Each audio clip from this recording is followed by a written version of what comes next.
ఈ బిజినెస్ ఏదైనా మీ ఊర్లో ప్రమోషన్ చేయాలంటే అది సుమన్ టీవీతోనే సాధ్యం. ఇప్పుడే సంప్రదించండి. Welcome to Suman TV. నేను మీ పవన్ని.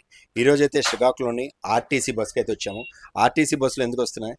రీసెంట్గా చూస్తుంటే చాలా సోషల్ మీడియాలోనైతే ఈరోజు హల్చల్ అవుతున్నాయి. మొత్తం కూడా చూస్తే అంటే జుట్టులు పీక్కొని గొడవలు ఆడుకొని ఒకరికొకరు కొట్టుకునే పరిస్థితులు అయితే ఈరోజు నెలకొన్నది.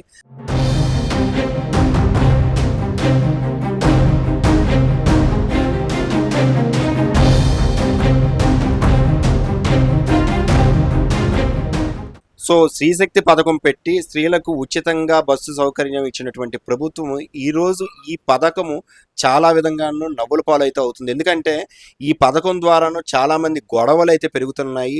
మనం ఎప్పుడో చిన్నప్పుడు చూసి వాళ్ళం చాలా సినిమాల్లో హాస్యాస్పదంగా ఉండేది, కొళాయిల వద్ద ఆడవాళ్ళు జుట్టులు పీక్కున్నారని.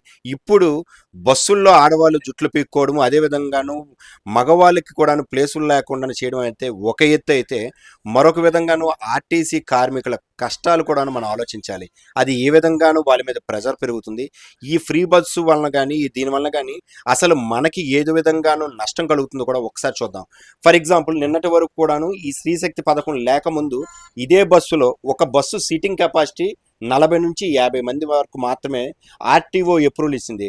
మనం దానికి మించి మనం ఒకవేళ మనుషులను ఎక్కిస్తే వాళ్ళ మీద కేసులు రాసే చర్యలు కూడా జరుగుతున్నాయి. మరి అటువంటిది ఈరోజు ఆర్టీసీ బస్సులో 40 నుంచి 50 మంది ఉండాల్సిన బస్సు వేలబడుతూ 100 మందితో ప్రయాణిస్తుంటే ఏదైనా జరగాలని జరిగితే దానికి బాధ్యులు ఎవరు?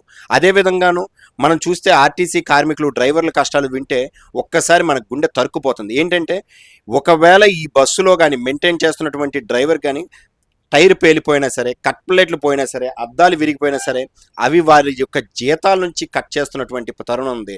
సో ఒక్కసారి ఆలోచించండి, 40 మంది ఎక్కాల్సిన బస్సులో 100 మంది ఎక్కితే టైర్ లోడ్ పెరుగుతుందా తగ్గుతుందా? కట్లు పెరుగుతాయా పెరగవా? అదేవిధంగాను ఎంతో అంటే ఓల్డ్గాను కొద్దిగా పాతబడిపోయిన బస్సుల మీద ప్రెజర్ పెడితే మొన్న రీసెంట్గా చూసినటువంటి వైజాగ్ దగ్గర డిపోలోని ఒక బస్సు తగలబడిపోయినటువంటి దృశ్యం కూడా చూసాం. అదృష్టవశాత్తు ప్రాణ నష్టం జరగలేదు కాబట్టి సరిపోయింది. ఒకవేళ రన్నింగ్ బస్సులో అటువంటి ప్రాణ నష్టం ఏదైనా ప్రమాదం జరిగితే దానికి బాధ్యులు ఎవరు అంటున్నారు. అంతేకాకుండాను ఈరోజు ఈ సీట్ల మీద మనం ఎంతో గౌరవంగాను స్త్రీలకి గౌరవిద్దాము అనుకుని రాసుకున్నటువంటి స్త్రీలు అనే విధంగా ఉన్నాయి. మరి ఈరోజు చూస్తే ఎక్కడ కూడా స్త్రీలు అని లేకుండాను అంటే మొత్తం అన్ని కూడా కప్పివేయబడ్డాయి. అసలు ఎందుకు ఈరోజు అంటే బస్సు మొత్తం కూడాను స్త్రీలకి పురుషులకి సంబంధం లేకుండా ఇచ్చారు. ఒకప్పుడు స్త్రీల సీట్లలో పురుషులు కూర్చుంటే ఇది స్త్రీలది మీరు లెగండి అని అడిగేవారు. మరి ఈరోజు పురుషులను కూడాను అంటే డబ్బు కట్టుకొని వస్తున్నటువంటి మగవాళ్ళకి ఈరోజు ఇక్కడ బస్సులోనే సీట్లు లేని పరిస్థితి ఈరోజు నెలకొన్నది. సో అంటే ఫ్రీగా వచ్చిన వాళ్ళందరికీ కూడా సీట్లు ఉన్నాయి, డబ్బులు కట్టుకునే వాళ్ళకి సీట్ లేదు. అదేవిధంగా ఒకసారి చూస్తే మనం ఎప్పుడో చిన్నప్పుడు బస్సులు లేని ఏరియాలకు మనం ప్రయాణం చేస్తున్నప్పుడు కూడాను ఈ కిటికీల్లోంచి బ్యాగులు పెట్టుకోవడం, ఖర్చీలు వేసుకోవడం మళ్ళీ ఇప్పుడు రిపీట్ అవుతుంది. అయితే దీనివల్ల కూడా వచ్చిన సమస్య ఏంటంటే ఆ బస్సు వచ్చిన హడావిడిలో చాలామంది ఏంటంటే కిటికీలు తోసేసి లోపలికి వచ్చే ప్రయత్నం కానీ సామాన్లు పెట్టే ప్రయత్నంలో కిటికీలు బస్సులు కూడా డ్యామేజ్ జరుగుతున్నాయి అనేసి ఇక్కడ అయితే కొంతమంది డ్రైవర్ సోదరులు కూడా వాళ్ళ ఆవేదన అయితే వ్యక్తం చేస్తున్నారు. అదేవిధంగాను లోడుకు మించి ఇక్కడ ఈ ఫుట్పాత్ ప్రయాణం మనందరం కూడా చూస్తున్నాము. అదేవిధంగా ప్రతి బస్సులో కూడా ఫుట్పాత్ ప్రయాణం ప్రమాదకరమని రాస్తున్నాము. అటువంటి ఫుట్పాత్ ప్రయాణం ప్రమాదకరం అన్నటువంటి తరుణంలో ఈరోజు ఈ ఫుట్పాత్ మీద నిలబడి జనాలు ఎక్కువ మంది అయిపోవడం బట్టి కూడాను ఈ ఫుట్పాత్ మీద నిలబడి వెళ్తున్నారు. ఇలాంటి ఘటనలు కూడా రీసెంట్గాను పలాస డిపోలో కూడాను పలాస దగ్గరలో కూడాను ఒక టీచరు ఈరోజు బస్సు బ్యాక్ వీల్ కింద పడి మరణించినటువంటి వార్త కూడాను చూస్తున్నాం. అంటే ఇవన్నీ కూడాను నిన్నటి వరకు లేనిది ఈరోజు ఎందుకు ఇలా ఇన్ని సమస్యలుగా మారుతున్నాయి అంటే ఫస్ట్ మనం చేయాల్సింది ఏంటంటే బస్సులు కొరత వలన కూడా ఇవన్నీ చేపట్టడం అయితే జరుగుతుంది. ఎందుకంటే ఈరోజు అకస్మాత్తుగా స్త్రీ శక్తి పథకం అమలు చేయడం బట్టి ఒక్కసారిగా జనాలు పెరిగిపోయారు, వాళ్ళు ప్రయాణాలు చేయాలని కోరికలు కూడా పెరిగాయి. అయితే అందులో తప్పేమీ లేదు. సో ప్రభుత్వం ఇచ్చినటువంటి ఒక మంచి పథకాన్ని కరెక్ట్గా వినియోగించుకుంటే పర్వాలేదు. దాన్ని వీళ్ళు ఒక పక్కదారి పెట్టి గొడవలు చేసుకొని ఈరోజు ఒక్కసారి ఆలోచించండి, ఈ బస్సులో గొడవ జరుగుతున్నప్పుడు డ్రైవర్ ఏ విధంగా డ్రైవ్ చేయగలుగుతారు? సో వీళ్ళ గొడవనే ఆపుతారా? లేదా డ్రైవ్ చేస్తారా? కండక్టర్లు సద్దుమణుగుతుంటే సర్ది చెప్పే ప్రయత్నంలో చాలామంది కండక్టర్లు ఈ ఆడవాళ్ళ చేతుల్లోని తన్నులు తిని, దెబ్బలు కాసి, పోలీస్ స్టేషన్‌కెళ్ళి ఫిర్యాదులు చేసినటువంటి సంఘటనలు కూడాను కొద్ది రోజుల క్రితమే మనం చూడడం జరిగింది. అసలు ఇవన్నీ కూడాను వాళ్ళకి అసలు అంటే ఈ గవర్నమెంట్ ఆర్టీసీ బస్సుల్లో ఉన్నటువంటి సిబ్బందికి ఈరోజు భద్రత కరువైందనడంలో ఎటువంటి అతిశయోక్తి లేదు. ఫ్రీ బస్ ఇచ్చింది మంచిదే, అందరికీ మంచిదే, మేము కాదనేది. వాళ్ళు వినియోగించుకోవడం లేదు. అయితే ఈ దెబ్బలాడుకోవడం, కొట్టుకోవడం, సీట్ల కోసం జుత్తులు పీక్కోవడం, దానివల్ల లేట్ అవుతుందని చాలా ఇబ్బంది. ఇది ఎంతమందికి మేము నచ్చ చెప్తాం? స్టూడెంట్లు ఉంటారు, వాళ్ళని ఎక్కించాలా. ఈ ఆధార్ పేరెంట్ వాళ్ళు ఉంటారు, వీళ్ళకి ఎక్కించాలా. అందరికి ఎక్కించాలంటే బండి కెపాసిటీ 45, 90 మంది, 130, 120 మంది ఎక్కుతున్నారు. ఆల్రెడీ వైజాగ్ ఒక బస్సు కాలిపోయింది ఎక్కువ ఓవర్లోడ్ వల్లే. ఇలా కాకుండా మా కెపాసిటీ ఒకటి ఇవ్వండి. ఓవర్లోడ్ టైర్లు పేలిపోతాయి. టైర్లు ఏమి మా మీద రికవర్ పెడుతున్నారు. కట్టలు ఇరిగిపోతే మా మీద రికవర్. ఇది ఎవరు పడతారు ఈ బాధ చెప్పండి? మేము పడవలసిన బాధ. మేమైతే ఎక్కిస్తున్నాం. పిల్లలు ఈ టైం 4 గంటల స్కూల్ అయితే ఏ బండి ఖాళీ ఉండదు. వందల మంది ఎక్కుతున్నారు. ఎక్కడైనా ఆపకపోతే జుత్తులు పీక్కుంటున్నారు. ఎవరు చెప్తారు ఈ బాధలు? ఇప్పుడు అన్నాలే, ఇప్పుడు 35 సంవత్సరాలు ఏం చేస్తున్నాం, మాకు ఇంత తలనొప్పి ఎప్పుడు లేదు. ఫ్రీ పాస్ ఇచ్చిందో పొగరుకుంటున్నాం. అది మేము కోరుకున్నది.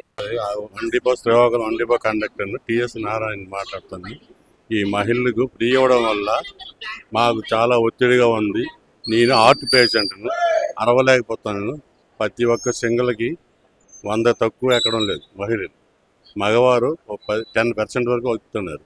వీళ్ళతో చాలా కొద్దిగా ప్రాబ్లంగా ఉంది. ఎక్కితే గ్రూపులుగా ఎక్కేస్తున్నారు. చాలా ఇబ్బందికరంగా ఉంది. మార్నింగ్ ట్రిప్లో 120, 130 ఉంటున్నారు. మిడిల్లో ఒక 80, 70 ఇలా ఉంటారు. మళ్ళీ ఈవినింగ్ మళ్ళీ 100 అబవ్ ఉంటుంది. చాలా ఇబ్బందిగా ఉంటుంది. మహిళలే ఉంటున్నారు.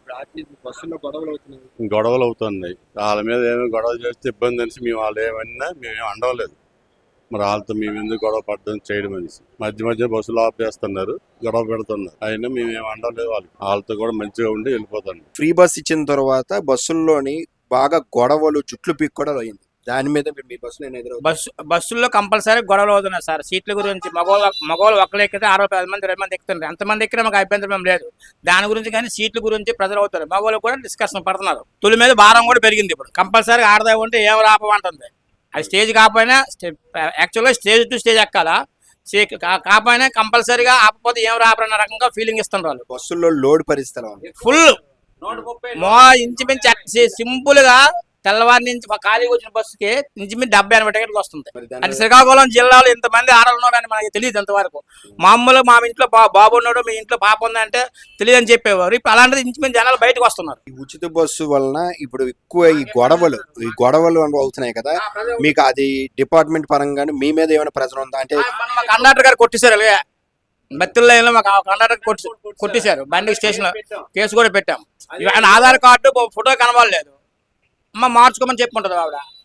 లేకపోతే ఆధార్ కార్డు, ఓటర్ కార్డు కానీ రేషన్ కార్డు కానీ ఉండాలి. సెల్లోన చూపిస్తే ఛార్జింగ్ అయిపోతుంది స్క్వాడ్ వచ్చినప్పుడు. అది కూడా చెప్పినా మేము చెప్పుకుంటాం అన్న రకంగా ఫీలింగ్గా ఉంటారు ఆడవాళ్ళు. ఆడవాళ్ళు తెలియాలి, మనకే తెలుసు. మేము ఫ్రంట్ సీట్లో ఉంటాం, బట్ వాళ్ళు వెనకుంటారు, మనకే తెలుస్తుంది. మా ఒత్తిడి పెరిగింది. మా డిపార్ట్మెంట్ అంటే మాకు ఏదైనా మాకు గుర్తించడమే. మాకు టైర్లు పేలిపోయినా సరే, టైర్ పేలిపోయినా, కార్పొరేట్ ఇరిగినా, ఏదైనా మా మీద రికమెండ్. అది లేకుండా మాకుంటే చాలు. అద్దాలు ఇరిగిపోతున్నాయి. సైడ్ అద్దాలు తోస్తున్నారా, అవి ఇరిగిపోతున్నాయి. అవి మా మీద బండి కెపాసిటీ ప్రకారంగా ఎక్కడం లేదు సార్. బండి సీటింగ్ ఎంత, స్టాండింగ్ ఎంత, ఎంతమందికి ఎక్కించాలా, ఆ సర్క్యులర్ తేని సమయం తెస్తే దాని లెక్క ప్రకారం కావచ్చు.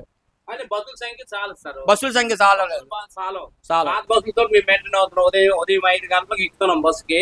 రాత్రి 9:30 అవుతుంది. మొకలింగం లైన్కి 30 గంటకు బస్సు. 3 గంటలు లేట్ అవుతుంది. మొకలింగం లైన్కి 30 గంటకు బస్సు. అరగంటకు బస్సు పెట్టిన జనాలు బస్సులు చాలా. అంత ఫ్లోటింగ్ పెరిగిపోయింది. ఇప్పుడు నేను వచ్చానా 90 మందితో వచ్చాను అక్కడికి. శ్రీశక్తి పథకం పెట్టిన నుంచి శ్రీశక్తి పథకం పెట్టిన నుంచి ఎక్కని స్వామి మనకు అనవసరం. ఎంతమంది ఎక్కినా మనం పర్వాలేదు. వాళ్ళు సర్దుకొని లోపుకెళ్ళి మనకు అనాలి, మనం మొయ్యాలి. ఆ బస్సే మోస్తుంది. బస్సుకు కూడా భారం ఎక్కువ అవుతుంది. దాని మీద మాకు కూడా భారం ఎక్కువ పడుతుంది. ఇప్పుడు ఇంటి దగ్గర మామూలు తిండి వేరు, బయట తిండి వేరు కదా స్వామి. ఆ ప్రెజర్ వల్ల ఎక్కువ టెన్షన్, కాలేజీలు పీకుతాయి డ్రైవర్ అన్నుడికి కంపల్సరీగా. ఇప్పుడు బస్సు దగ్గరికి వచ్చింది కదా, స్టేజ్ ప్రకారం ఎక్కుదామని ఆయన ఎక్కడం. వాళ్ళ దగ్గరికి కాకపోతే ఏం రాపడం రకంగా ఫీలింగ్ ఉంటారు ఆడవాళ్ళు. అవి మా డిపార్ట్మెంట్ చెప్పామనుకోండి, బుర్ర దించి మేము వెళ్ళిపోతుండమే. ఈరోజు వాళ్ళకి రావాల్సినటువంటి గౌరవం లేకుండా పోయింది. ఎక్కడైనా బండి ఆపకపోతే చాలా అంటే బ్యాడ్ వర్డ్స్ మాట్లాడుతూ బండి ఇక్కడ ఆపాలి అంటూ కూడాను వాళ్ళపై ఒత్తిడి తెస్తున్నారు. ఆపకపోతే మేము డిపోలో కంప్లైంట్ ఇస్తాము. సో స్త్రీలు బస్సులో ఎక్కితే ఆపటం లేదు అంటున్నారు. అంటే వీటన్నిటికి కూడాను ఒక ప్రణాళికతో పాటు మీరు ముందుగాను ఒక ప్రణాళిక చేసి రేపు ఎదురయ్యే సమస్యలు ఏంటి అన్ని కూడాను క్షుణ్ణంగా పర్యవేక్షించిన తరువాత ఈ పథకం అమలు చేసి ఉంటే బాగుండేది. ఎందుకంటే ఒక్కసారి ఈ పథకం అయితే మంచి పథకం అయినప్పటికీ కూడాను దీనివలన వచ్చే నష్టాలు చాలా ఎక్కువగానే ఉన్నాయని అయితే క్లియర్గా స్పష్టంగా కనబడుతుంది. అయితే ఒకసారి ప్రభుత్వం దీనిపైన పునరాలోచన చేసి దీనికి చక్కటి పరిష్కారం చూపిస్తారని ఇక్కడ ఉన్నటువంటి సిబ్బంది అందరూ కూడా ఎదురు చూస్తున్నారు. చూద్దాం ఏం జరుగుతుందో. Thank you, Suman TV.